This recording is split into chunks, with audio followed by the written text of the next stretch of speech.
Good evening, everyone, and welcome to JLF Colorado. This evening, we are truly delighted to offer a conversation with Colorado writers and scholars about bringing change to old social, cultural, political, and economic systems, winning and losing, inclusion and exclusion, domination and subjugation of one group, as defined and controlled by another, have been woven into the very fabric of our daily lives. And the agony this entails has become so visible and so acute that ignorance, indifference, and complicity have become indefensible and unendurable. We have invited 4 writers, teachers, and scholars to talk with one another and with us about the nature of this injustice, the moment at which we have arrived, and the path to something more equitable, more free, and more uplifting. We are calling this evening's conversation Equity in a System Built Upon Inequity. We are delighted that all of you have joined us tonight. So let's begin. It's my pleasure to introduce Dr. Arturo J. Aldama, who has generously agreed to moderate, participate in, and contribute to this evening's panel. Dr. Aldama was born in Mexico City and grew up in Sacramento, California. He currently serves as Associate Professor and Department Chair of Ethnic Studies at the University of Colorado at Boulder.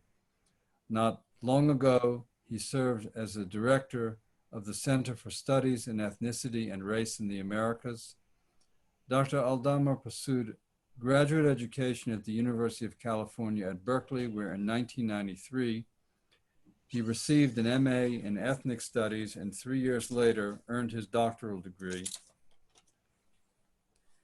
His forthcoming Decolonizing Latinx Masculinities will be published in November of 2020 by the University of Arizona Press as part of a series called Latinx Pop Culture, which features established and up-and-coming scholars and creative writers. With that, I am thrilled to turn this over to Dr. Aldama and ask him to introduce 3 other wonderful writers and teachers, all of whom have kindly agreed to talk with us tonight.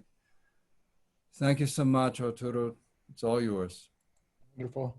Hola, buenas noches, buenas tardes. Hi. I don't know who's out there, so just kind of weird talking to my laptop, but apart from the panelists, but in terms of the audience. So thank you for that very kind introduction and for your invitation to be part of this. We were part of a panel about a year or so ago, and it was just a really positive and uplifting experience. And so when you reached out, I thought it'd be a good opportunity to bring some really amazing scholar, activist, artists to kind of talk about the moments that we're living, the pandemic, and how it's unveiling deep structural racisms, how the protests around the horrific state violence against folks of African descent is spurned this huge multiracial, kind of multi-generational protest to start dismantling, attempting to anyway, these icons of white supremacy, as well as questioning this settler colonialist history that's been imposed on us. And so I'm really, really excited to for the conversations that are going to be forthcoming. So I'm going to introduce our really amazing scholar, performance artists, activists in kind of order of how we're going to begin tonight's discussion. And then at the end, we'll just kind of open it up for engagement with you all. So, so we're really excited to have Dr. Kristie Soares, pronouns she, they. Dr. Kristie Soares is an assistant professor of the Department of Women and Gender Studies at CU Boulder and an active performance artist. Both their performance work and their research explore queerness in Caribbean and Latinx communities.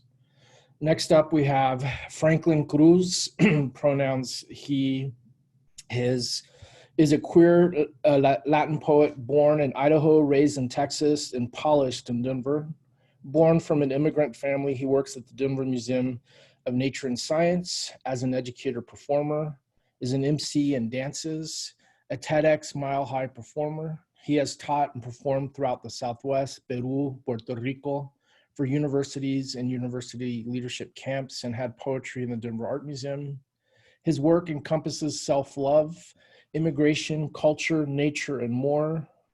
Franklin always aims to address intersectional liberation, confronting our complicity to privilege and oppression, and pressing lesson of specificity over simplicity. And then if you're a big Instagram person, Instagram at Cruz Unido. All right, and then finally, but not least, of course, we have our Dr. Nishant Upadhyay, who's just started as first year advanced assistant professor in our Department of Ethnic Studies. They've already had a phenomenal kind of splash on the kind of public intellectual life of the campus and of the department. They received their Ph.D. at York University, Toronto, Canada. Their teaching and research focuses on intersections of race, indigeneity, caste, gender, and sexuality, pronouns they and them. So welcome. I'm really excited to have such amazing, brilliant folks to kind of spend Sunday evening with. So I'll hand it over to Dr. Soares, and I'd love to hear just kind of what you're thinking about, feeling, and seeing in these moments that we're living in, Dr. Soares. Sure. Thanks, Arturo. Thanks to the organizers, and thanks to y'all for being here on Sunday evening. So when we convene this panel, the purpose is to talk about structural inequity. And I think that that is the perhaps most useful thing that this panel can do. By now, if you're on this webinar, you know we have a problem. You know what the books are that you can read. They're the top, 10 books on the New York Times 10 bestsellers list right now. So you know likely some resources that you can turn to. So I think part of what is perhaps missing from our previous conversations around race and racism is the question of institutional or structural racism. In academia, we talk about it all the time, but I have found that oftentimes when discussing race and racism, folks are thinking about it interpersonally rather than institutionally. So I want to take just a few seconds up top to talk about the different forms of inequity, in this case, racial inequity, but also true of any other type of inequity. And that is that it is personal, it is interpersonal, and it is also institutional. So if you are here now, I'm going to assume that you are not interpersonally enacting racism against people, at least consciously, I would hope, if you are on this webinar. So that is that you are not saying, I'm not going to hire this person, they're Black, right? So that is a level of racism that I think we are all aware of, that we know to avoid. And for that reason, it's actually perhaps one of the least insidious forms of racism, because it is so obvious when one of our uncles says something horrific around the dinner table, right? We can clearly point to it and say, that is anti-Black racism. We can say that's wrong. So what I'm interested in then is talking about the way that personal and institutional racism intersect. So when I say personal, as opposed to the interpersonal, which I was just talking about, what we're talking about are norms, assumptions that we hold within ourselves, oftentimes that we do not know that we hold. So if you only date people of a certain skin tone, if all of your friends belong only to one racial group or gender identity, if all of the people that you hire are from a certain class background, right? That is based on a set of personal assumptions that you may not know you have. So at this moment that we're in, we need to do more than just not be overtly racist, but actually start to interrogate our personal assumptions that lead to racist practices that we are perhaps not aware of. So that question then gets tied to where I'll end, which is the institutional. The issue with institutions is that they are dispersed, right? You cannot say the Disney Corporation is racist because there's one individual at the head of it that is racist. Perhaps, but perhaps not.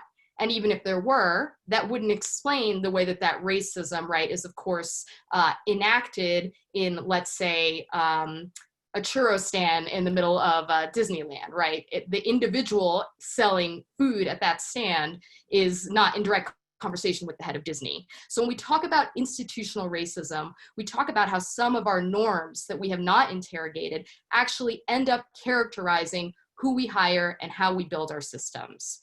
So this is what we term in academia racism without racists, right? Who here is racist? Raise your hand. We have no hands. Is there racism among us? Of course there is, right? So how can that be? How can we be not racist and yet be consistently witnessing racist results, if you will? So I'm going to give you a quick example. I'm a teacher. I'm an assistant professor at University of Colorado Boulder. Obviously, I do not say only students of a certain race can enter into my classes. But if I set up my class in such a way that students of a particular class background or racial background do not feel welcome, then my class is racist. I did not intend it to be so. I was not interpersonally racist, but my personal beliefs have made it so that I have structured my class in a way that, let's say, there are no Black writers on the syllabus, thus making the institution of my class racist. So that's what I would encourage us all to sort of start thinking about as we go through this conversation today, is that in many ways, this is not about you, and we must not be solipsistic in this moment, right? It is not about you, it is not about me, it's about the institutions that we have created and that we continue to be a part of. And so any kind of power that we enact at those institutions, me as a teacher, you as a hiring manager, whatever the case may be, then that is the way that we undo racism, right? It is not enough to simply say, well, I'll hire anyone, right? That's what we term the all lives matter move. This is not an all lives matter moment. This is a Black Lives Matter moment, because the way you undo institutional racism then is to reverse the hiring structures to create equity. All right, that's it for me. Thanks. All right, Franklin, what do you have to say about all of these things? So I am coming from a couple of different perspectives. I'm coming from one as a non-Black person in this space. I'm coming at this also from an understanding of like a scientific perspective, because I know science has really been a root for why a lot of this has been validated in history, in a historical context. And then also just from the artistic sense, I think a lot of the creatives in the world right now are just, or any empath really, are just picking up on anything that's really being put out into the world. And so I'm seeing the result of that being interpreted into my, for one, lack of creativity. Like right now, it's really hard to be creative because the world just feels really heavy on the soul. So self-expression, self-care, all those types of things are taking a second priority. My thoughts on as a scientist, I just see so many times where just a fundamental lack of biology is just all around.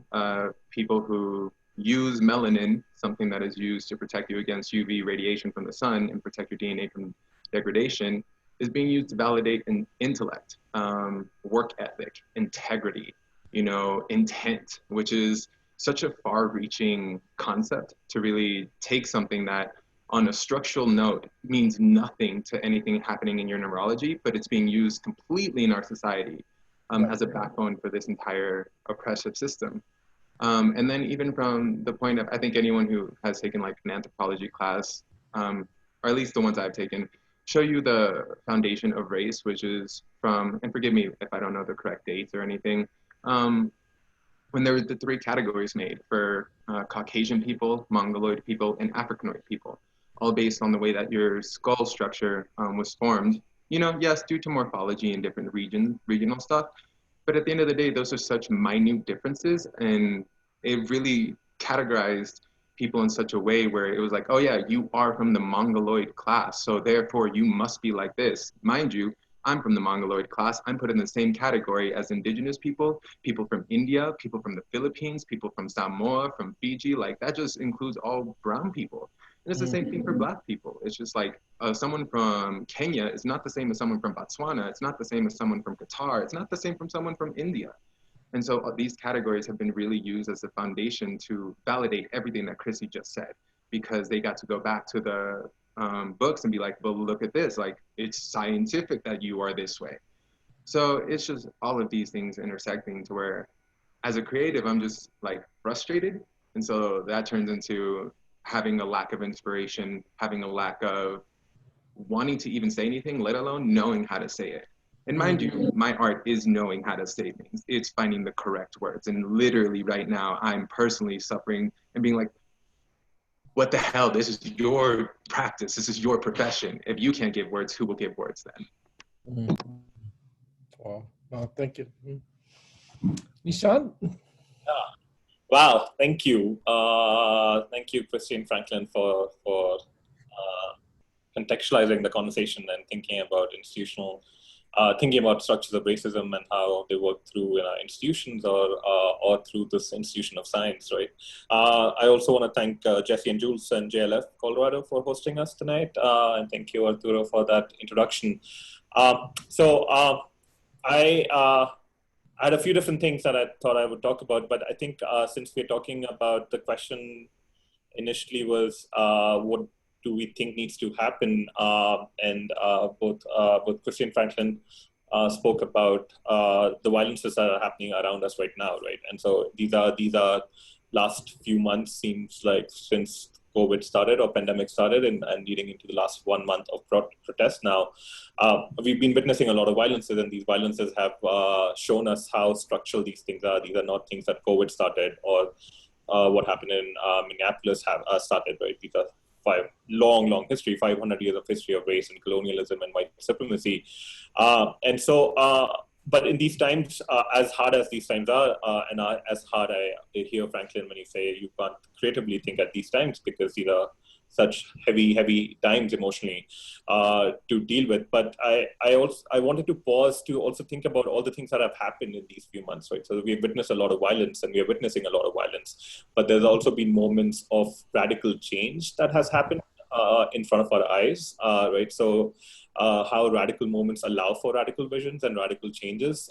And so it's been really fascinating to, as an intellectual and as someone who's been engaged in political activism for a while, to sit back and see that things that we've been asking for or fighting for a long time, not just me, but like generations and centuries of fights that Black, Indigenous, and other folks of color have been fighting against, that they can happen spontaneously, right? So when we saw that we can talk about healthcare, to give free COVID healthcare to people, those are demands of people asking for free healthcare for a long time, and there was no room for that. But now all of a sudden, because it's a question of the economy, then we can do that, right? So we saw free the essential wages, recognizing essential wages, recognizing stimulus checks, free transportation, public transportation, all these different things that I think people have been fighting for a long time, and there was never space for that, for those conversations. And then all of a sudden, we saw that these things can happen, right? And so along with that, since the protests have started, that we can start, that cities can say or schools can say, we don't want cops in our schools, right? A few years ago, talking about this, or even talking about Black Lives Matter, was not a conversation that would get this kind of attention in the public realm. But something has drastically shifted that we can have that, not just that conversation, but use the word abolition, right? Like, and that's a really powerful moment. Like, I think for a lot of us, I've been amazed. I've spent days thinking of like, how did this happen? Like, how is New York Times saying abolition is a thing, right? Like, when even within progressive communities, these are hard cases to be made, right? Like, to say that we don't want cops in our communities.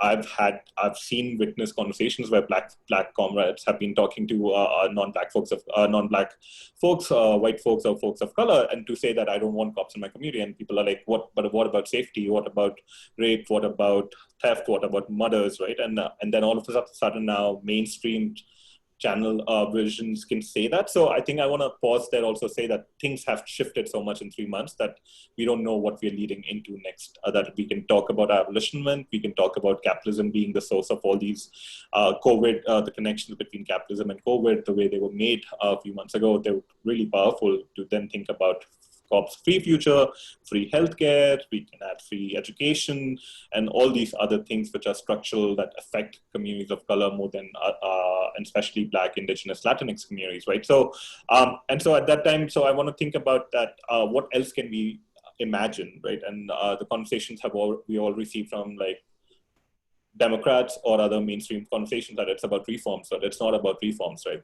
Protests have not been about changing, having more body cameras or having more regulations for cops or more accountability. Conversations have been about actually we don't want cops, right? And so, and I think it's the that power in the moment right now is to imagine that how do we not just want cops in prisons, but also think about ICE and detention and borders, to think about military, and this is not just a conversation about US then, right? So when Trump threatened that he'll take military out on the streets, people were like, how can you use military on our own people? But military should not be used on any people, not just American citizens, right? And so the conversation with police and military has to be connected, to be like, military should not be anywhere in the Middle East or in Hawaii or Guam or Puerto Rico, and that. So I think I've been really last few weeks, as much as I've been down and going out to the protests and getting tear gas from the cops, at the same time seeing that we can actually ask for all the things, right? Like demanding the impossible, what we say impossible, these are not impossible things. We've already seen cities and schools acting to say we don't want cops. And so I think those connections can be made to think about other things. And so in that hope, which I'm not really a hopeful person, so anyone who's I'm the least hopeful person, but at the same time, I think it has given me hope, along with the sadness and the rage and the violence of witnessing that. So on that moment of hope, I wanted to just also say that as a non-Black person of color in this country, who's only moved to this country in the last 4 years, that I can be in this country is through the imagination of what abolition did, abolitionist thinking has done, right? So abolitionist thinking about not just about ending slavery, but also thinking about all forms of anti-Blackness that then led to the civil rights movement, that then led to people like me to be able to come into this country, right? So Change in Immigration Act in the 1960s is a result of abolitionist thinking. And then we have witnessed in the last 2 weeks that the Supreme Court's judgment around queer and trans rights, they also said that comes from the civil rights, that civil rights movement already had that language, right? And so as a person of color, as a queer person, as a non-binary person, all rights I have in this country are because of what Black folks have been fighting for centuries, right? And so I want to acknowledge that I would not be in this country, right? And I benefit from anti-Blackness every day as a person who comes from India. But I could not be here, and people like me who occupy often modern minority positions, none of us could be here if slavery had not been abolished, and that since then the radical Black visions that Black leaders, Black scholars, Black feminists, Black activists have had for centuries, right? So I want to think about those hopes and that what we can then imagine for the next so many more years to come, right? Yeah. Wow, that's phenomenal. I have a question for you, Nishant, or for all of you. Why do you think the protests that we're living in or being part of are really different than in the past? I mean, you're seeing, elementary school kids, middle-class white kids. You're just seeing, that has a whole other kind of nuance we can discuss, but just in terms of population, energy, why do you think, the horrific, brutal, just spectacle of murder, around George Floyd, as all the other spectacles of murder, Eric Garner, so on and so forth. What do you think why do you think it, it's this combination of the pandemic, being, furloughed or, being inside and social distance, and then this just callous, horrifying act of violence, the look of that officer's face, he's just like he's enjoying, I don't know, what is it about this particular moment?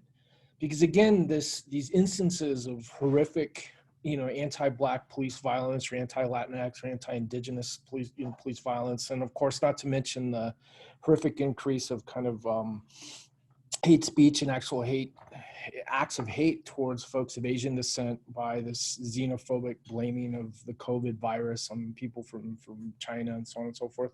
But why do you all think, the protests have just gained such a momentum that's just really, really kind of mind-blowing? And specifically, as you mentioned, Nishant, it's opening up all of these possibilities, these discussions that have been kind of more in these kind of perhaps more radical or groups of people committed to true decolonial, liberational, or abolitional politics are now breaking into the mainstream. So what is it? What is it about this moment? You know, what are your thoughts on it? Do you think it's because since people have been inside more, they're paying attention, maybe the social distancing? So it's like, well, I'm going to go out and protest so I can at least be around people. I mean, what's going on there where you're just having, you know, upper class folks who normally wouldn't care anything about Black Lives Matter out there with signs, even though there's a nuance about that we can discuss. But what's going on there, you think?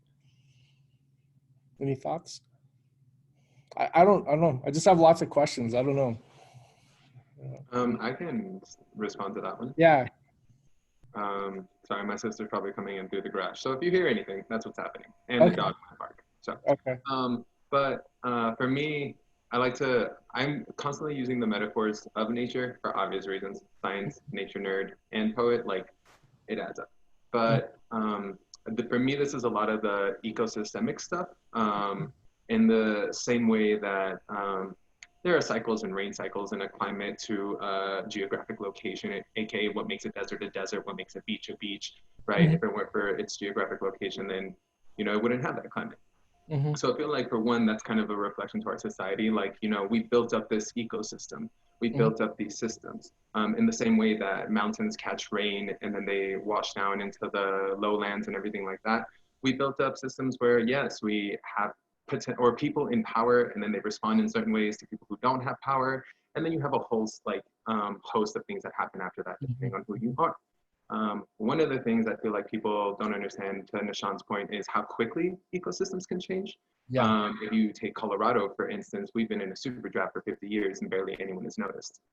You know, it's just consistently a long lack of rainfall for a sustained period of time for 50 years. That's a super drought. But, you know, you wouldn't notice it because it's gradual. And I think a lot of the other systems that we work with operate in that way. Like, just because you see rain every year doesn't necessarily mean that it's the appropriate amount of rainfall for your ecosystem to stay that way. Right. At the same time, though, like, a lot of that change is natural. Like, one of the terms I use is natural law, which essentially, if it happens in nature, then you should expect it in humans and society. You know, biomimicry is a real thing. So if you know that, like, an ecosystem can change that quickly, then you should expect and be able to pivot that way, especially as a Homo sapien. Like, we literally are one of the most adaptable creatures, if not one, like, top 5 of the most adaptable creatures in the planet. And that's to, like, large things. Like, if the volcano in Yellowstone exploded, we would adapt, right? But yet, just having, like, logistical change, or not, like, legislative change, is something that will completely overwhelm us. I'm like, under what circumstances? You were literally designed to surpass the environment designed to kill you. And you're telling me that words on paper is where you're gonna tap out? Like, that just is where I kind of, like, as a poet and a scientist, I'm like, I can describe this to you scientifically, or I can use a metaphor, but here's both, right? And that's not enough for you to get to understand. If not, then here's Kristie and Nishant, who will use the academic language for you, right? And at that point, if you aren't having these things cementing yourself, then you are not participating in the environment. You are literally, at that point, parasitic, because there's only one class of organism that operates by just, like, using somebody else as a host, and that's a parasite. Like, literally, vultures, yes, they're nasty and people don't like to talk about them, but they decompose the things that need to be decomposed. Same thing as an abolitionist. They're like, that's done, goodbye, there you go, new thing, right? It's the same thing with plants. The plants are the creatives. They're just like, oh, here's this thing that exists. I don't necessarily know how to do anything with that, but I'm gonna use all these cells and turn light into sugar, and now anyone can eat a potato or a carrot or an apple, and they provide for everyone else. Tell me that's not a creative who literally is just like, oh, this is a shitstorm of things happening. You know what I'm gonna do? I'm gonna make a song. And then suddenly people are like, oh my God, that saved my life. Same thing as an apple in the middle of an ecosystem as you're walking around, and you're just like, I need food and calories because my body has a metabolism. You're like, oh, random apple from the tree. Thank you, tree. You know? So for me, it's just this, like, for as intersectional and as intelligent as we are, we do a lot of things because we want to afford thinking. We are asked to think so much throughout our day, just on basic things like get up, brush your teeth, feed the kids if you got the kids. If your kids are 4-legged, then feed those kids, right? But then after that, we don't really apply the, like, intersectionality into it, the interdependence of it. I'm just like, how can you keep track of a 10-year mortgage but you can't keep track of your politicians over 2 years of election. Like, that doesn't make sense to me either. So that's just my terms or my thoughts on it. Wow. I had an image of Mitch McConnell when he talked about the parasite, and of course Trump. So anyway, that's, and all these people were blocking and freaked out by these changes. So, Kristie, do you have anything to say on this questions or other questions? I don't know if folks can see the rest of us, when Franklin was talking, but Nishant and I were clapping and hooting and snapping our fingers. And yeah, I think Franklin pretty much nailed it. Mm-hmm. In terms of why this moment, I mean, I'm not a political scientist. I don't know the specifics of why this political moment, but I think one thing that is really different about this moment is this question of how people have experienced their quote unquote freedom during COVID, right? Wow. A lot of this rhetoric around not wanting to wear a mask because of personal freedom sort of is a very overt indication of something that we all know, which is that the foundational myth of America is the idea of individual freedom. So that is not that a person cannot be free or have individual choice, but the idea that individual freedom should somehow be the most sacred of all of our responsibilities, as opposed to, as Franklin just said, interdependency, for example, right? So we wear masks, of course, because we care for one another, and because my survival is dependent on your survival. So with regard to this moment of COVID, suddenly people who were very used to getting everything they want when they want it couldn't. And that feels bad, right? It feels like a privilege being taken away. For some of us, it wasn't really that different, because if you never had the money to travel, then COVID comes in, you can't travel. It's not different. You're just not traveling for a different reason, right? In some ways, COVID sort of, I think, brought a magnifying glass to all of these issues and made people realize what it feels like to not actually have the level of freedom that you thought you had, right? So in this moment, then, I think it does matter that folks are able to see what it's like to not feel safe, even though it's a very different kind of not feeling safe. And I'm not equating it, because Black folks get COVID too and are disproportionately the recipients of police violence. So it's not an equivalency, right? There we have sort of two sources in that case of not feeling safe. But I think that this allows people to, I don't want to use the word to empathize, but to feel, to allow oneself to feel the pain of another in a way that we're tremendously afraid to do because of our addiction to this idea of individual freedom, which really translates into entitlement, right? Sure, I have the right to go buy a Maserati tomorrow, but I'm not going to get approved for the loan, right? I'm not going to, it's a bad idea. So do I have the freedom? Sure, maybe.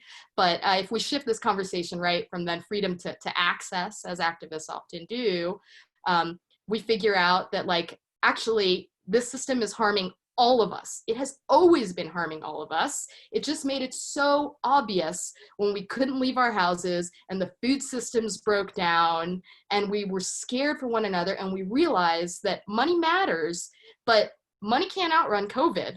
It can get you better medical care, though, if you've got good insurance. So I don't want to overstate it, but in some ways, COVID made us realize that we're all precarious. Our survival depends on one another. So you should care if George Floyd gets killed, not because you care about George Floyd as a humanitarian, but because our survival is dependent on George Floyd's survival. What is a world where he can get killed and officers walk away with impunity? What does that mean for my survival or your survival, or Right. for any of the rest of us? So I think in some ways, I hope anyway, my hope is that COVID has helped us tap into what was already our interconnectivity in a way that sort of makes this activism more possible. Wow. Yeah, that's very, very profound. It's interesting because there's a whole like social distance, but at the same time, it's also this dialectic, the social distance, and then this recognition of our how my actions can affect others, and the whole notion of COVID. You might be fine, but you might be a vector or transmitter, right?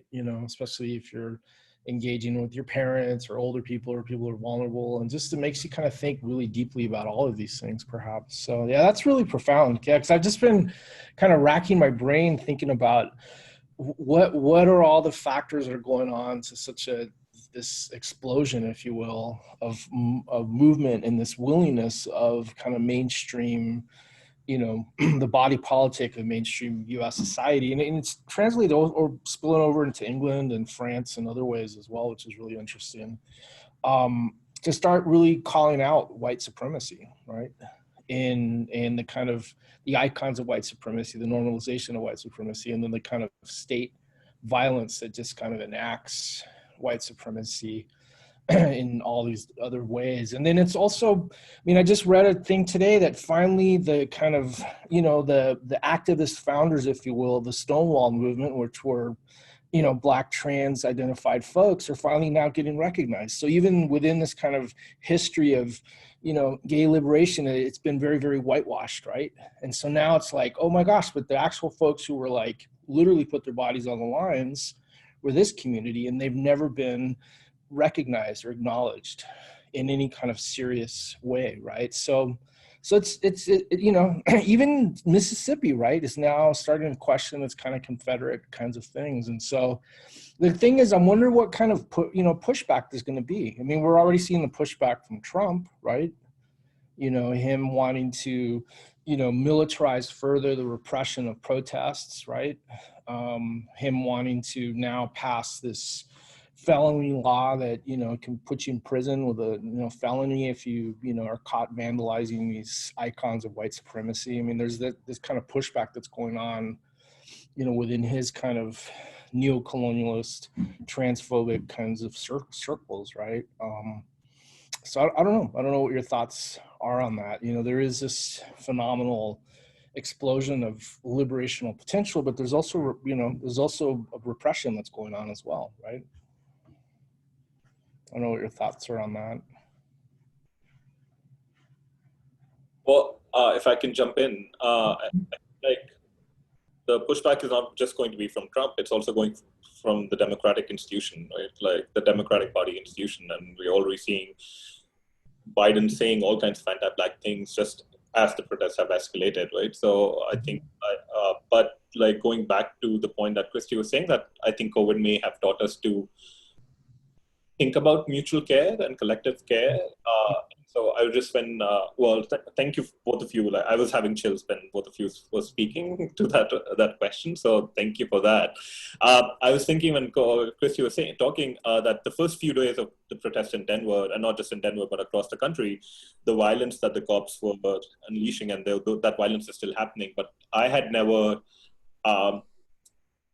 really witnessed that kind of violence from cops ever. Like, they're always violent to protesters, but the escalation that I saw in Denver in the first 3-4 days, when majority of the protesters were young white folks, right? Like, and I was just like, I don't understand what is happening here. Like, these folks are coming out, mostly what I would say early 20s, early 20s, very mainstream middle class passing white folks, and the cops were being so brutal at them. And then this doesn't make any sense to me. But then that those folks have continued to come out in the last 4 weeks, right? And that moment, there's something there which I still can't understand, right? And in my hopelessness of the world, I still can't pinpoint why they're coming out, but they're still coming out. And yesterday, I don't know if folks saw, Aurora had a big protest for Elijah McCain, and cops were threatening people, and people were still out till like midnight. And cops were kept threatening and used some violence, if not a lot, but they did. And so that people are still coming out says something, and that I think it's the failure of definitely academics who we are trained to be hopeless in the world, that we can't pinpoint what's happening, but there's something there. So I think against that pushback from Trump or Biden, come November or come the next few weeks and months, people are still there's something there that I don't understand, but there people are coming out, and there is support, right? So conversations like recognizing Black trans folks, that has shifted so drastically, right? That not just within, I think, from as an outsider to Black communities, but I think overall within white gay communities too, people are now finally talking about backgrounds rights, right? Like Denver had a protest rally for Pride 2 weeks ago, I think, or last week, 2 weeks ago. And that was for the first time I saw all these Black cis gay men holding like signs for Black trans women.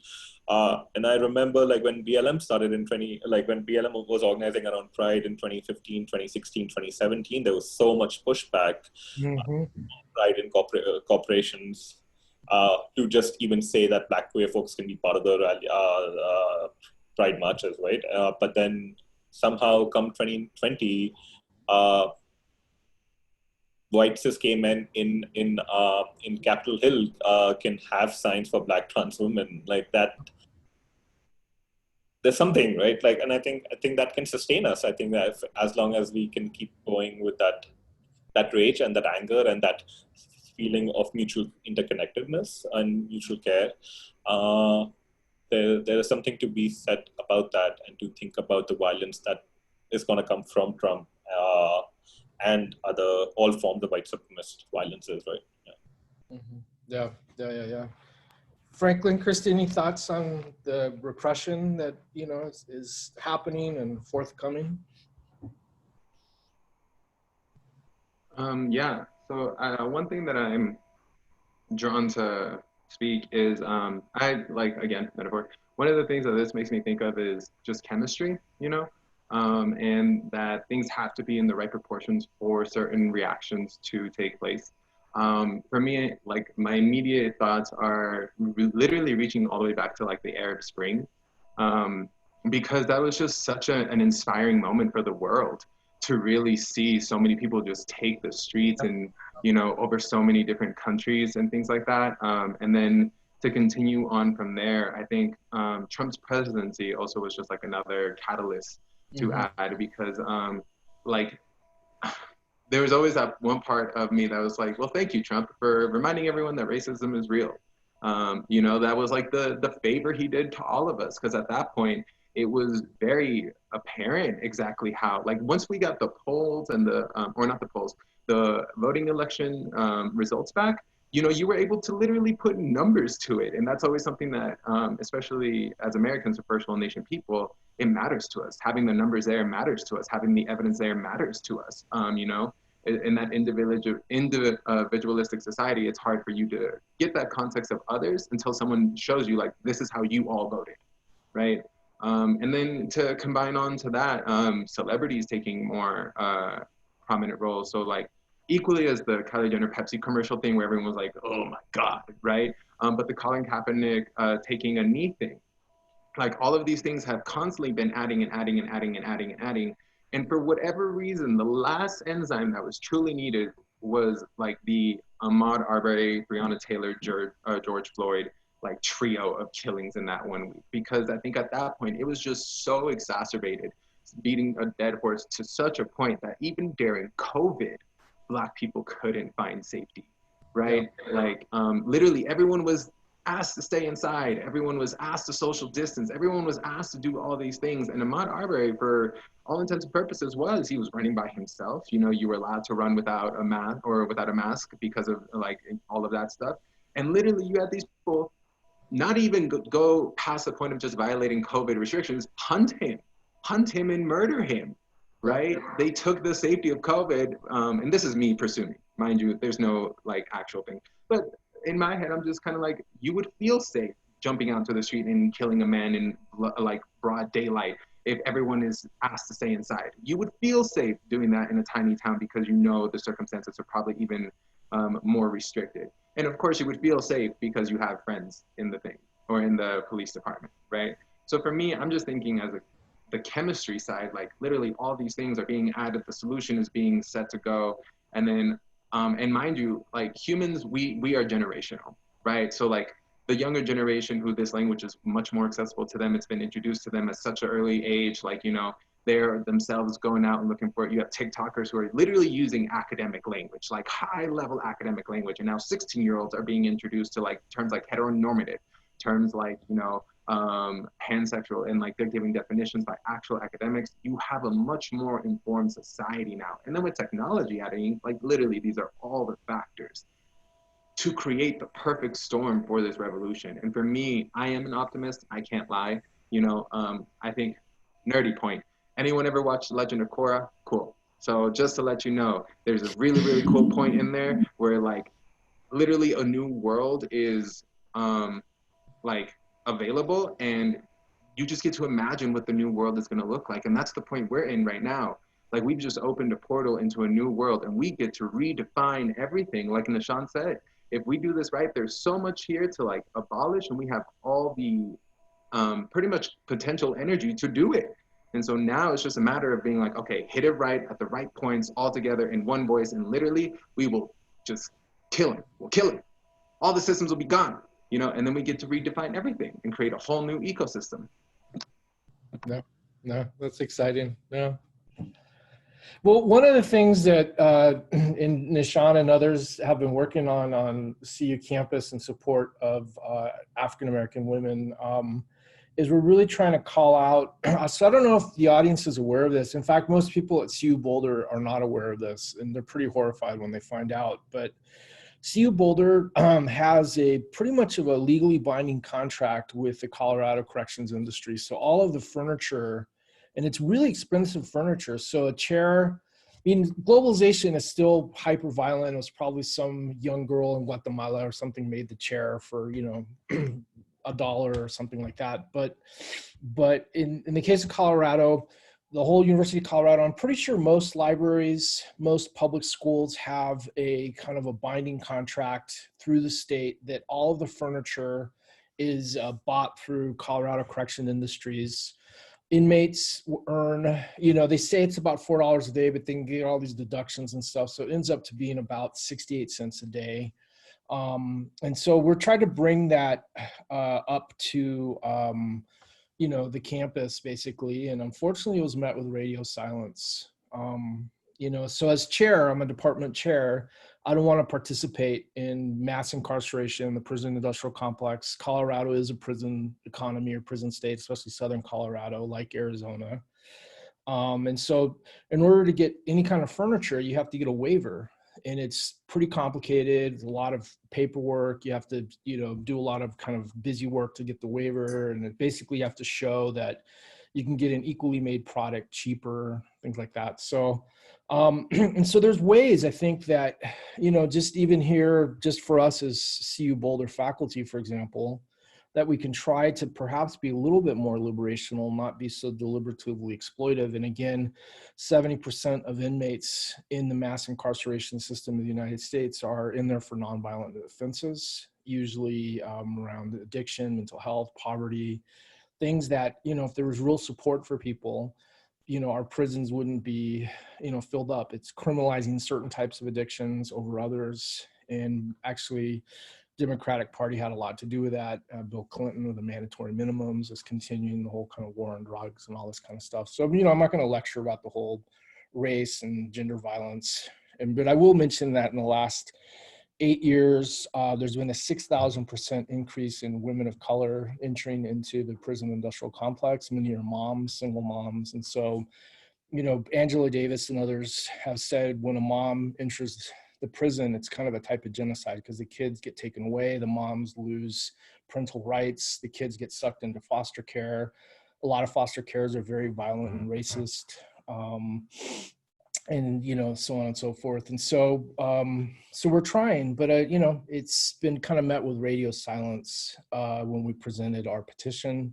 The president's saying he's creating this working group to examine it. So again, you know, part of is kind of how these neoliberal politics, prisons have been the kind of #1 growth industry in the United States since the 1980s, pretty much since all of these pretty heinous racist laws were put into practice.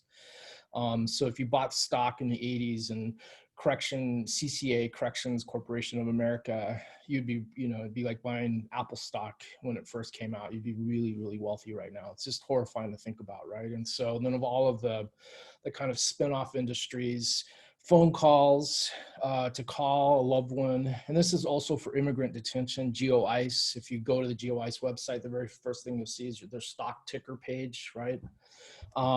So to talk to your loved one in prison or jail or in a detention center, it's about $3 a minute, right? And so most of the folks in prison are working class and poor. And so, you know, a 20-minute conversation is $60. And so it's like $60. Do I eat or do I talk to my partner, right? Do I eat? Do I talk to my, you know, child or whatever, right? And so, I mean, so there's these simple things that universities can do to, again, not, you know, participate in these just phenomenally racist, destructive industries.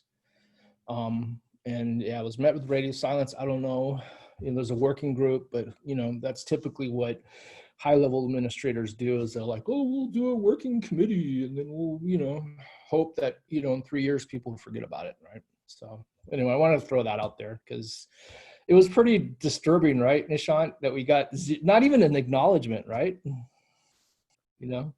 And this is a joint statement from the Department of Ethnic Studies as well as from Women and Gender Studies. We had over 300 people sign in support of it.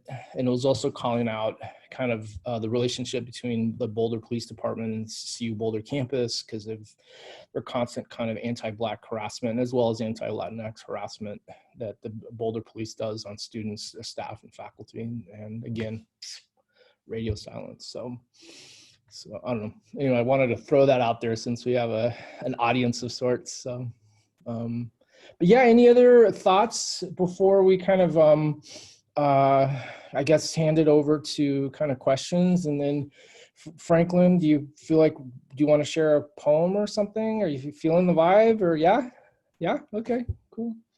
So I'll hand it over to you, Franklin, if you want to share a piece, unless anyone wants to throw in some other final thoughts or reflections before we engage with our folks that are participating.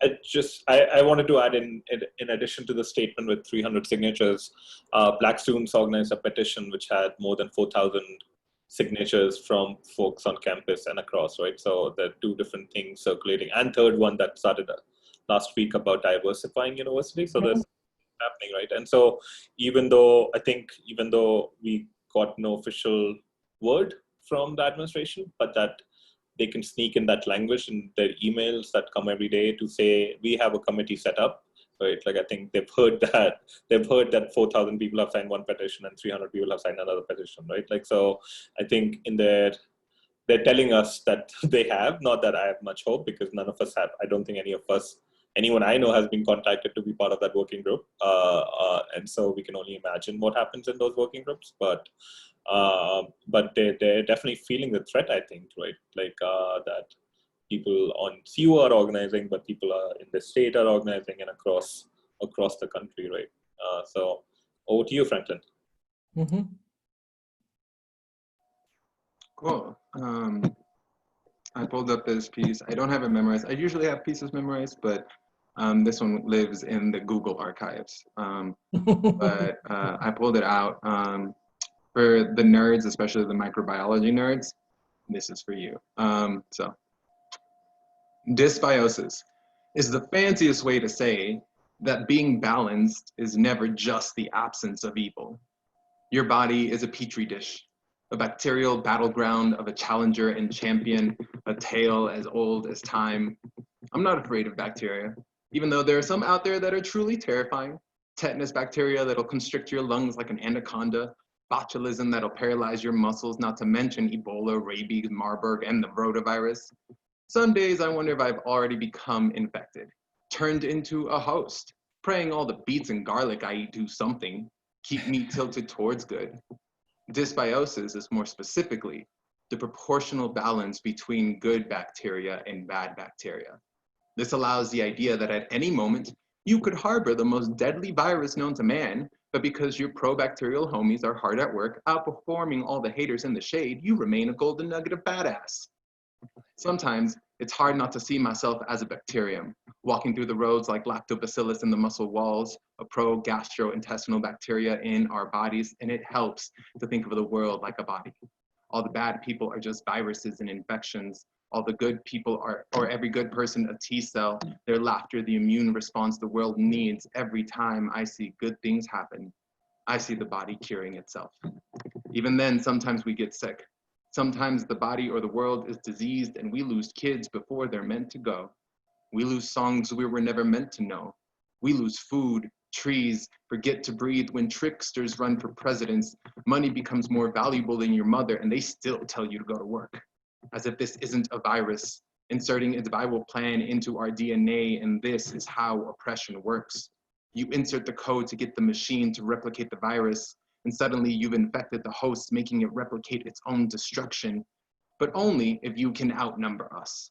Only if our proportions fall below yours can you ever make an influence, so go ahead, make a run for it. I know how to CRISPR the situation and fix everything. I know how to recognize your cell membrane signature. You may slip by me again, but you will live in the shadow of my good-hearted glory, the hope I'm encoded with.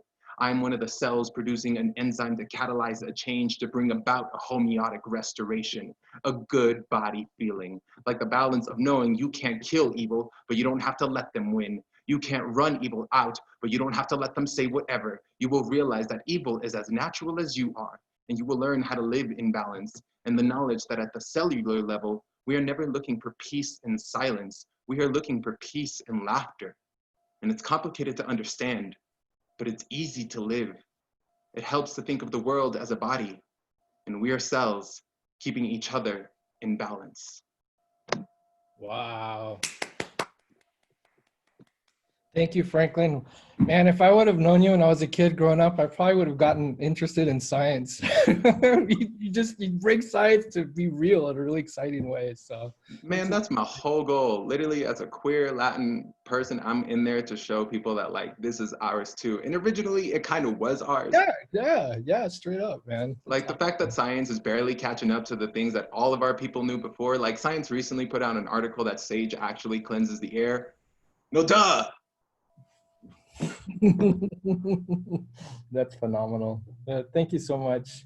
So do we now open it up for questions from the folks that have been part of this webinar, Jules and Jesse? Mm-hmm. I think so. I think so. Yeah, I'm just trying to get this somewhere. You know, there were one or two questions at the beginning that I saw. But yeah, I can jump in. I saw a question earlier about some suggestions for dismantling institutional or systemic aspects of racism. Yes. So let's maybe start there while folks type in more questions into the chat. So I would say, and I think everyone should jump in, but in terms of dismantling systemic forms of racism or other forms of inequity, it's very, very tempting to want to label a bad guy that becomes the face of that. Trump, obviously, is a very obvious example, but in our case, it could be any of the administrators at CU Boulder. But the thing is, to use Franklin's language, that systems need support, right? Trump wouldn't be Trump if it wasn't for all of us.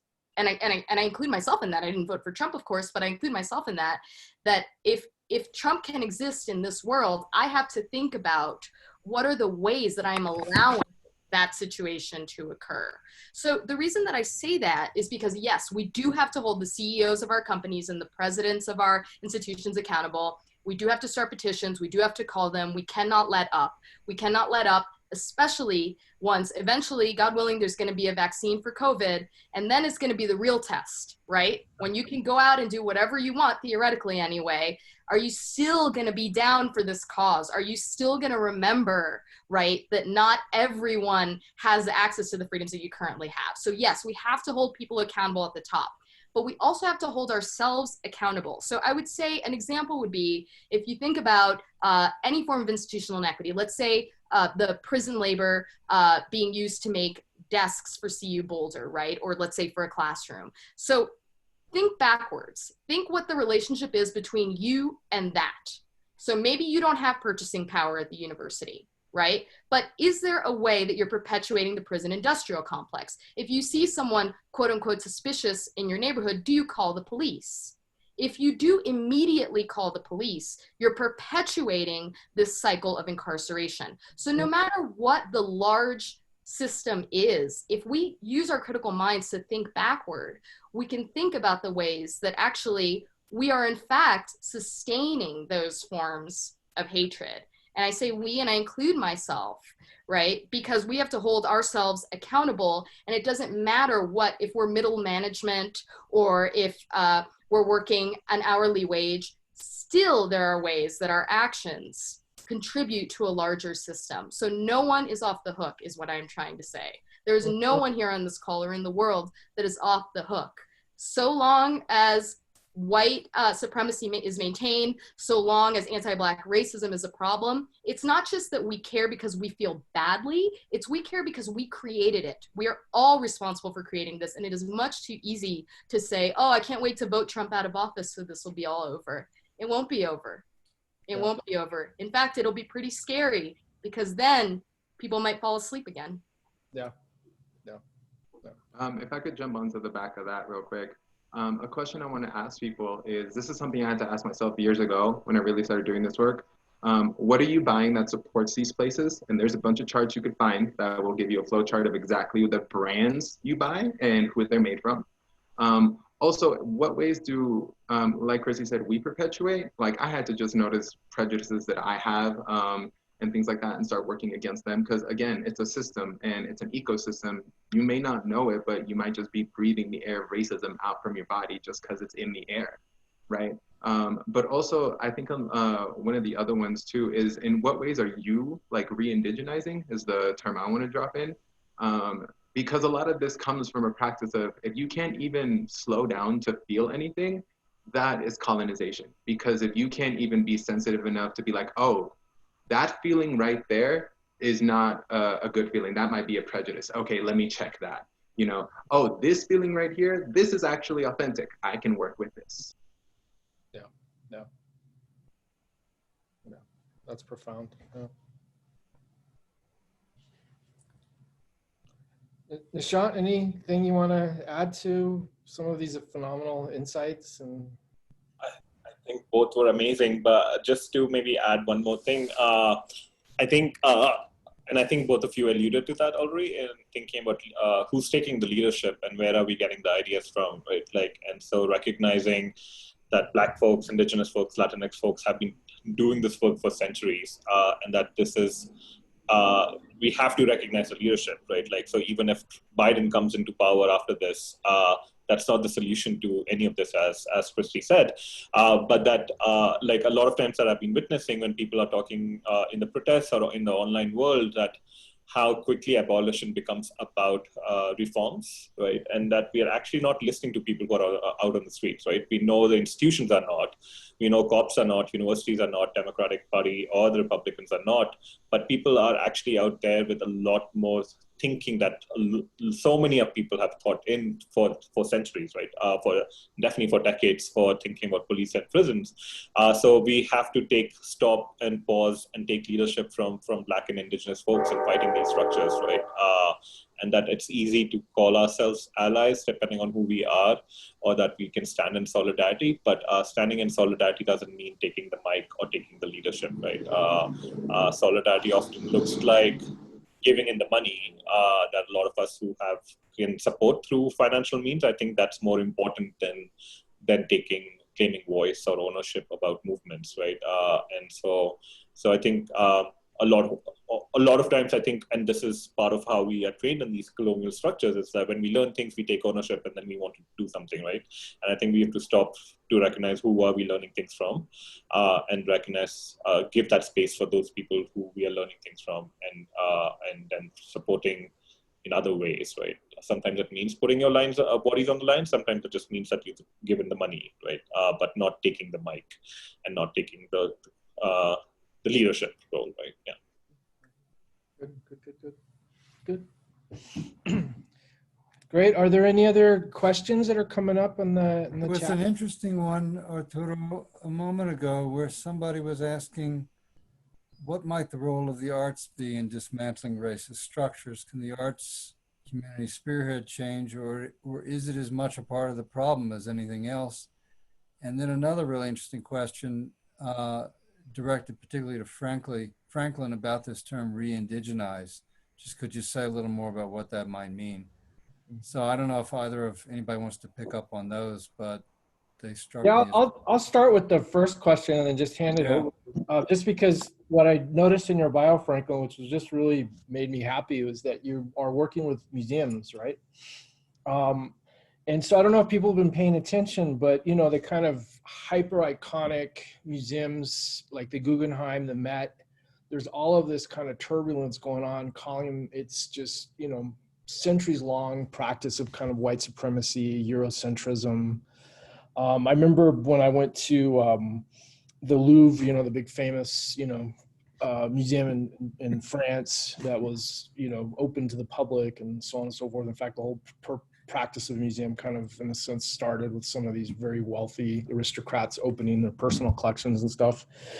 And, you know, it was just being blown away by, you know, Renaissance art and, you know, Da Vinci and the whole nine. And then I was like, well, where's, you know, where's North African work? Where's Latin American? Well, all of this stuff. And it was literally, I asked this guy who spoke Spanish, and I had to go down this basement. There was no lighting, and it was all, you know, literally in this little tiny room. So the whole, you know, rest of the world outside of kind of European, you know, power in a sense was literally, you know, lost within that. It was just really, I was just stunned, right?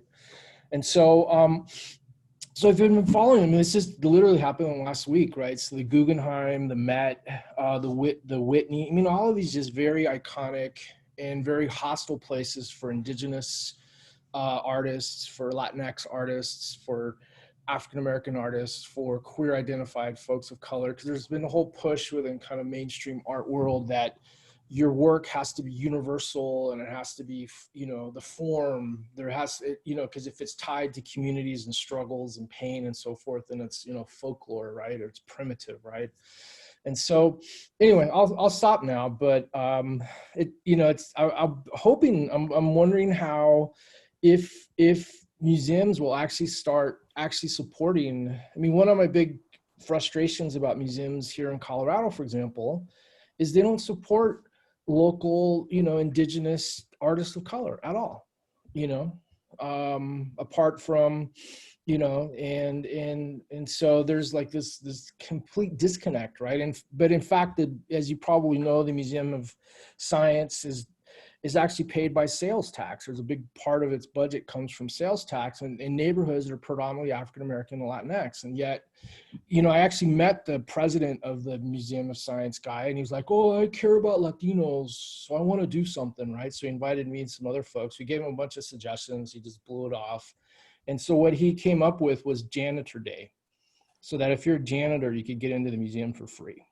So I'm not dissing. I mean, my mom used to clean houses for a living, my grandma, you know, I'm not dissing service work, but that was really his, you know, attempt to do outreach to the museum, right? Or to the community, was to do a janitor's day so that, you know, janitors can bring their kids there and not pay. So I was like, wow, this is not good, right? So when I saw your bio there, I was like excited. So anyway, I'll shut up now and I'll hand it over to you, Franklin, if you're comfortable with that, especially since you had a very specific question about re-indigenize as well. So yeah, so I'll do, because I got 3 responses real quick.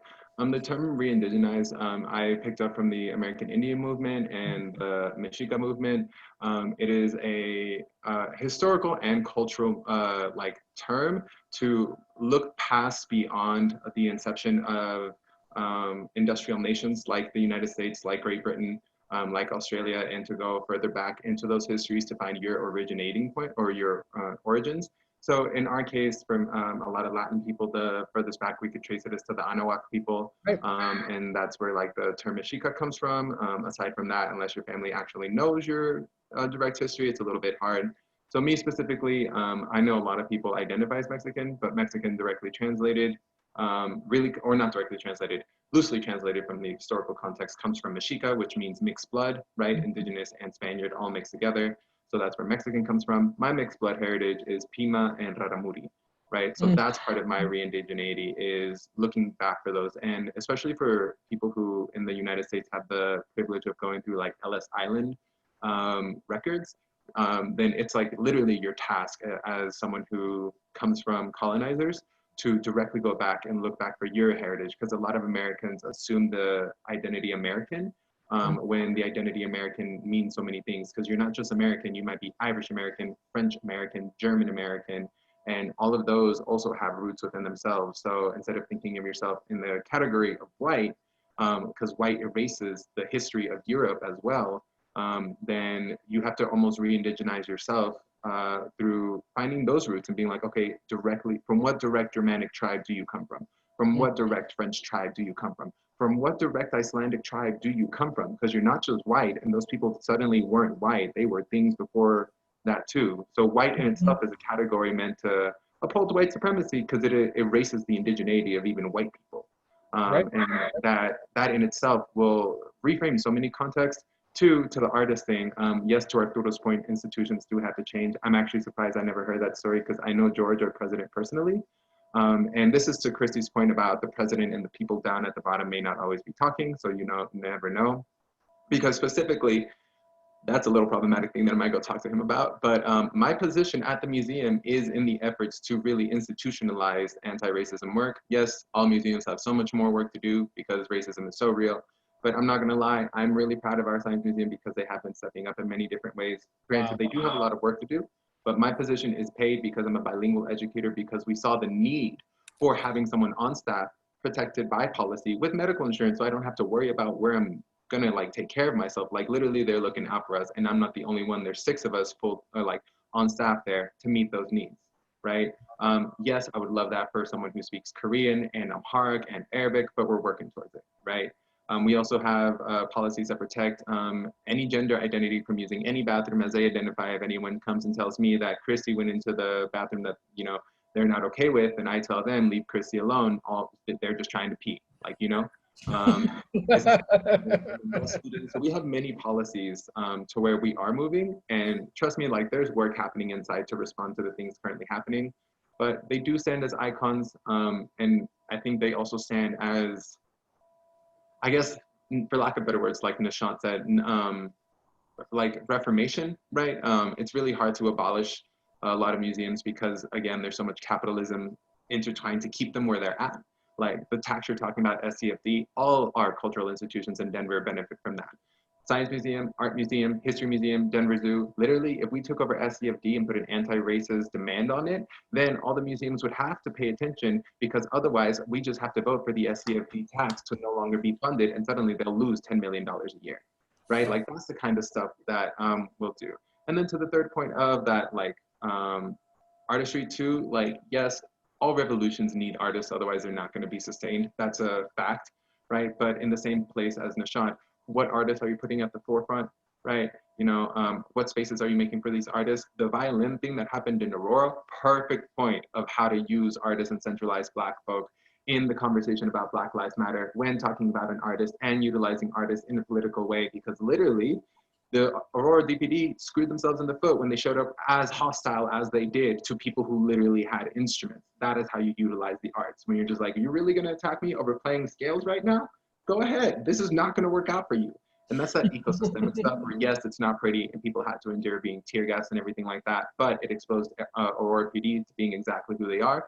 Now on evidence from all the newscasts, we can say, look, Aurora also needs change, and there's no way you can deny us. Nice, nice. Nishant, did you want to say anything about more transnational kinds of movements or hopes or liberational struggles, or not? It's whatever you're comfortable with. So I just saw Deepthi also asked a question. Right. That's, yeah, kind of prompted me that. So yeah. No, I think I think I know you laid the framework to thinking about like protests happening in Europe and other parts, in Canada and Palestine to other places, right? Like we've seen a global support for Black Lives Matter happening in last few weeks. And thinking about thinking through Black internationalism or a Pan-Africanist approach in Black Black organizing for decades, to how do we think about the global South in conversations with what's happening here and thinking about the colonialism through these structures, right? So, so as someone who's Indian, who comes from a dominant caste background, it's I think for me, when I say I'm in solidarity with Black and Indigenous folks here, it also means that I have to be standing up to caste violence in India and in the diasporas, and the Hindu right, the way Hindu right works in India and in transnationally, right? With connections to Modi's connections with Trump, Modi's connections with Bolsonaro, Modi's connections with Netanyahu, Modi's connections with Duterte, Modi's connections with Boris Johnson. These are all people working together, right? And I just learned today that India is now the third largest with COVID cases after US and Brazil, right? And what is the connection between these countries? Trump, Bolsonaro, and Modi, right? We have leaders like these globally right now who are still in denial about what COVID is and not wanting to take the leadership, right? So I think it's really important for me as of someone, not just for me, but also to thinking about these connections between how do we think about global solidarity and how do we think about oppression, and especially I think like with a platform like JLF, which comes from India, those connections are very important, right? It's not that these networks are only built on art-based kind of platforms like JLF, but also at the fascist level. And the Hindu right works very, very actively in the US and the UK and in Canada and in Australia. But at the same time, we are seeing there's this organization, some of you might know, Hindu American Foundation, which is this group based out of California who fought for 10 years in California to change textbooks in California to erase any references to caste and gender and religious violence within Hinduism. They fought for 10 years and they won a few years ago. So now Californian textbooks, K-12 textbooks, if they talk about Hinduism, they don't talk about caste violence, right? And caste violence is fundamental to Hinduism. There's no Hinduism without caste violence. And these organizations are very, very anti-Muslim, very Islamophobic, very anti-Dalit people, anti-Sikhs, all anti-minorities within the South Asian context. But just 2 weeks ago, they posted this massive ass statement on supporting Black lives. And so it's just, how do we engage with that, right? Like, as much as we want more and more people to stand up for Black lives in the US context, but what are the foundations in thinking about connections to race and caste and religion in where they come from? And so if they support Islamophobic violences, they support Dalit violences against Dalit people in India, and then here they can say we support Black lives and get pat themselves on their back to say that, oh, look how progressive we are. That it's deeply flawed, deeply problematic, and as much as, and I can't speak on behalf of Black folks, but for me that solidarity should not exist, right? That solidarity is deeply hollow, deeply violent, and erases histories of what happens to folks who are caste oppressed in India, who are religious oppressed, and black folks, like Black folks, African folks of African descent have been in the subcontinent for centuries, right? And they're one of the most marginalized communities that no one, even Indians, don't know about those communities. And so just a few days ago, actually, there was this, I want to give a shout out to this group called Equality Labs, which is a Dalit feminist organization based in New York. And they did this amazing webinar with Cornel West, talking about Black, Dalit, and Siddhi people. Siddhi people are who are of African descent, who live in South Asia, who were taken prior to the Atlantic slave trade by Arab traders as slaves to the subcontinent, so who have lived there for centuries. So there was this really historic webinar that happened 2 nights ago with Cornel West and Chandrasekhar Azad, who's the forefront in the struggle against caste system in India, and a Siddhi parliamentarian from Pakistan. And they made these connections between caste, race, and indigeneity on a global scale, where it's not just about where then people like organizations like Hindu American Foundation, or I think Erdogan had tweeted about Black lives when in the first week of the protest started, like, and what Erdogan does in Turkey speaks against everything that. Yeah, no. right? Like, and so to be very, we have to be cognizant of, recognize who's talking for Black Lives at this moment, right? And who's using that platform and what are their other politics. So I think, yeah, I can keep talking about this, but I'll stop here with that.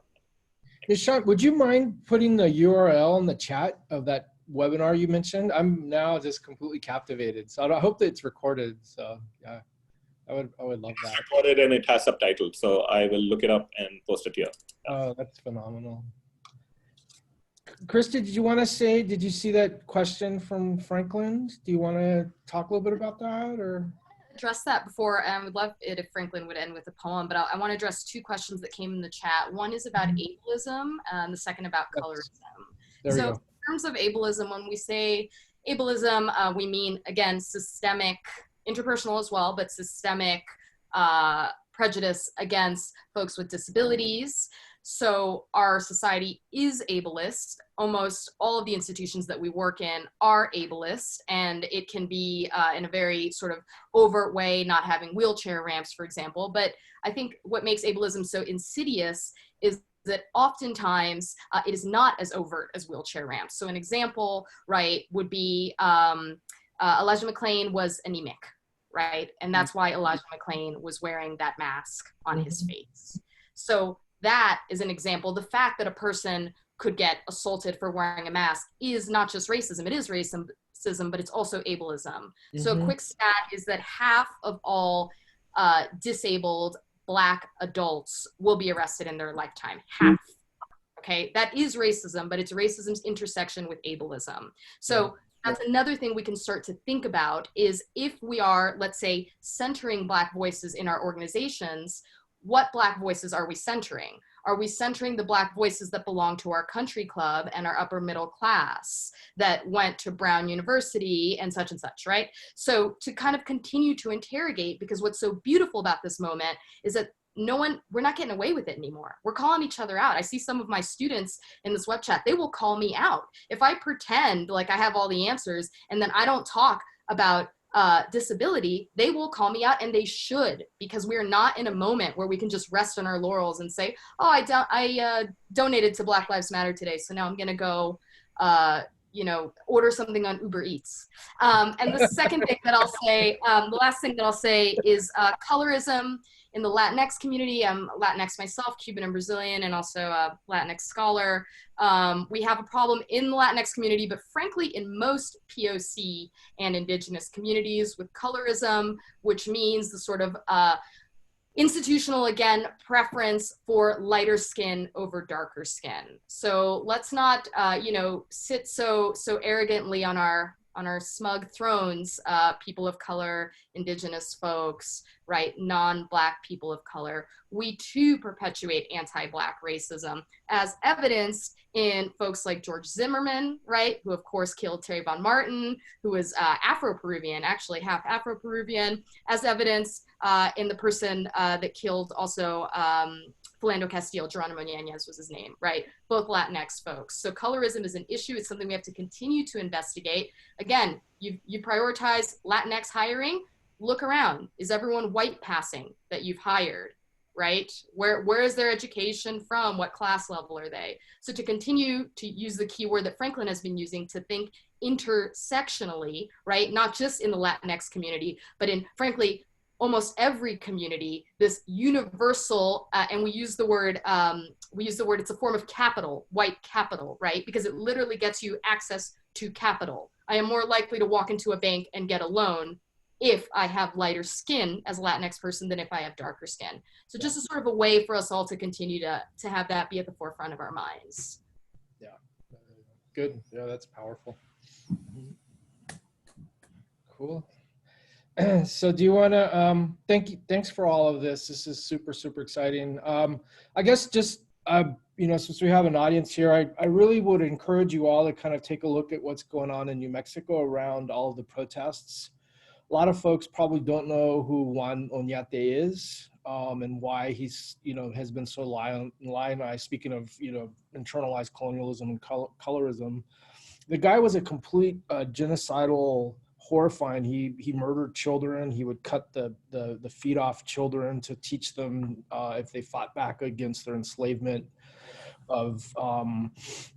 and the thing that always gets me, back to this whole notion of colorism is I know a lot of very working class, very dark skinned New Mexican families who have these like plaques in their living rooms saying they're the proud descendants of Juan de Oñate. And I'm like, why would you even be proud of that? This guy was a total horrifying, genocidal, violent human being. And so there's a lot of protests going around that. The Pueblo communities and more kind of politically active Chicanx communities, but there's also been a lot of repression as well. So, a lot of people live in Colorado or the borderlands area and don't really know any of the local histories kind of at all. So anyway, hopefully you can learn a little bit more about it. So do you want to end on a poem? Are you comfortable with that, Franklin? Or no? Are you poemed out for the night? No, these are memorized, so okay. They're already created. All right, cool. Thank you. Yeah.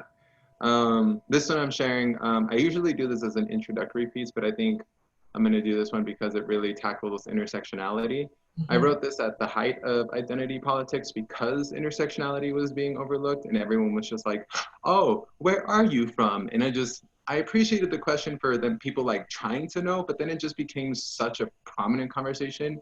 The fact that I was a scientist got overlooked, the fact that I was a nerd got overlooked, the fact that I was an artist got overlooked. It just became about my identity. People were calling it racially, but even then, calling me Latino does not specify that I'm Mexican versus Kristie, the Dominicana Brasileña, right? The mix. It's just you have to know where people are from. So this is my last poem, and I hope you guys have a good night. So, I'm always trying to remember where I come from and who I am because I'm a pretty damn eccentric person. But before this, I'm just trying to be my most professional self and utilize this wealth of knowledge I've collected. But before this, I'm just trying to be my most professional. Oh, but before this, I'm just a busybody, always playing rhythms with my feet so that everywhere I go is a dance, always singing a song so that my journey is a jam sesh. I am a soulful, big bone swing band. But before this, I'm just an hermano, preoccupied with my baby sister's laughter, making sure she's cackling Mexicana milagrosa, happy baby brown girl bubbly.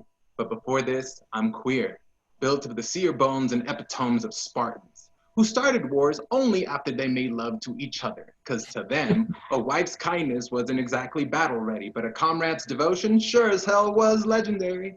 But before this, I'm just the kitchen table inside of everyone's hearts, how we nourish each other with the food from the oven, shoving all the Sunday fun day into our belly. I love peanut butter and jelly, because it's one of the closest memories I have of me and my nephew, and that sticky mash of summer cartoons.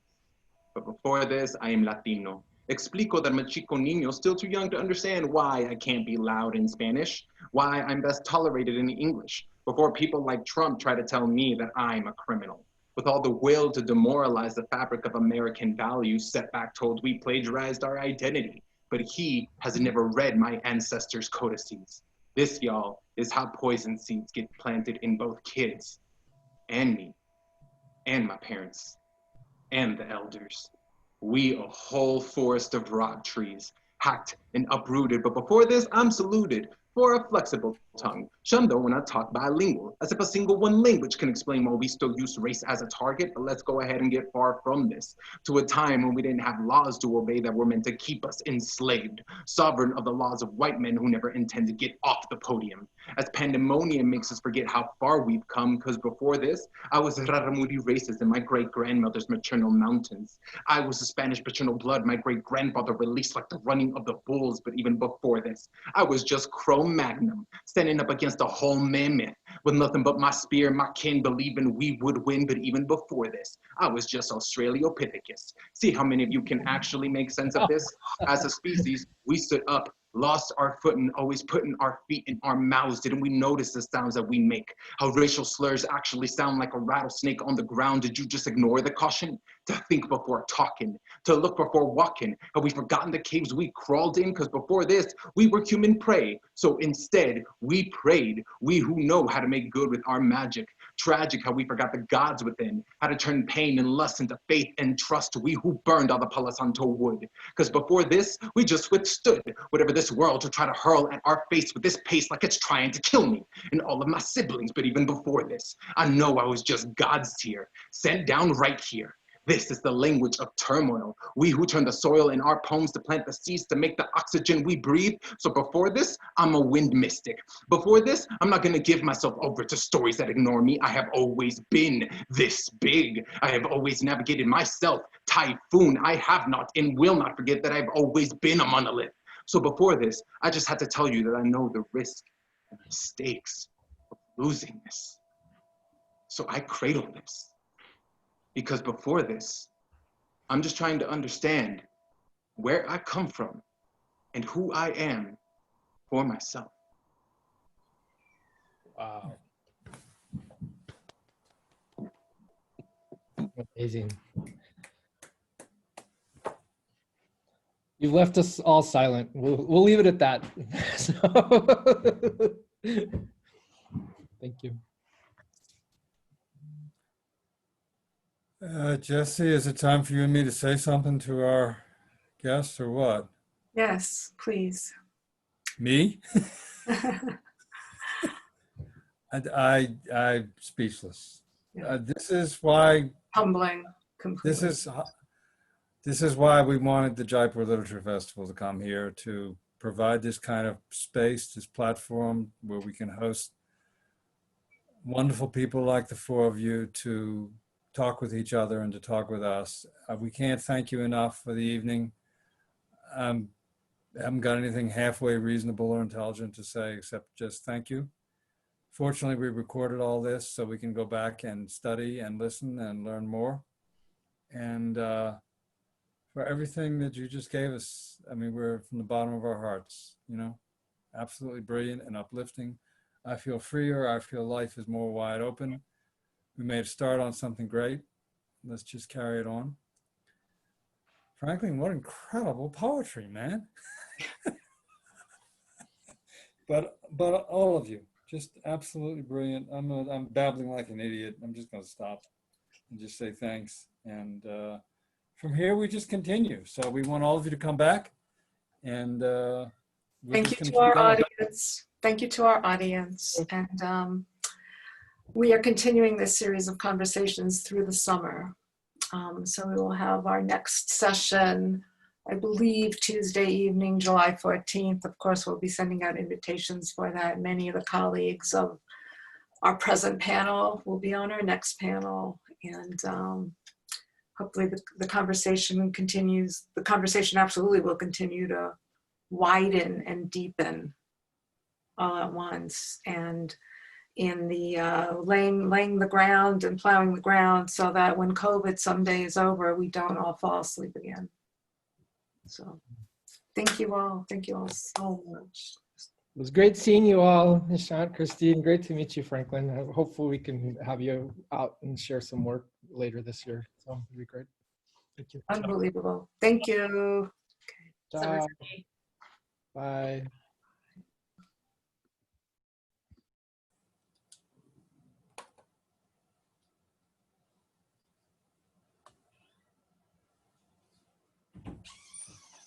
You have to end the meeting. I don't have the control. Right? No.